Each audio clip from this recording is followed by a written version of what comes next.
CPMകാർ പ്രതികളായ SA ഉൾപ്പെടെയുള്ള പോലീസുകാരെ വധിക്കാൻ ശ്രമിക്കുകയും പോലീസ് വാഹനം തകർക്കുകയും ചെയ്ത കേസ് പിൻവലിക്കാനുള്ള സംസ്ഥാന സർക്കാരിന്റെ നീക്കം കോടതി തടഞ്ഞു.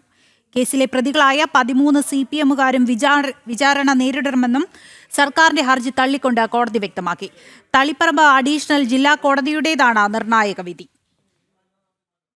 ഭരണമുണ്ടെന്നതിന്റെ പേരിൽ കേസ് പിൻവലിച്ച് പാർട്ടിക്കാരായ പ്രതികളെ രക്ഷപ്പെടുത്താനുള്ള സർക്കാർ നീക്കമാണ് കോടതി ഇടപെടലിലൂടെ പൊളിഞ്ഞത്. ഹർജിക്കെതിരെ കോടതി രൂക്ഷ വിമർശനമുയർത്തുകയും ചെയ്തു. എന്തു പൊതു താൽപര്യമാണ് കേസ് പിൻവലിക്കുന്നതിന് പിന്നിലുള്ളതെന്ന് കോടതി ചോദിച്ചു.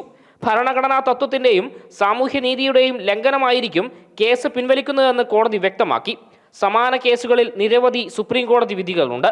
നിയമസഭാ കയ്യാങ്കളി കേസ് ഉദാഹരണമാണെന്നും കോടതി ചൂണ്ടിക്കാട്ടി.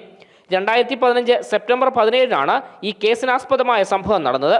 CPM SDPI സംഘർഷം നടക്കുന്നതായി വിവരം ലഭിച്ചതിനെ തുടർന്ന് സ്ഥലത്തെത്തി മടങ്ങുകയായിരുന്ന അന്നത്തെ പഴയങ്ങാടി SI KP ഷൈനിനും പോലീസുകാർക്കുമെതിരെയാണ് വധശ്രമമുണ്ടായത്.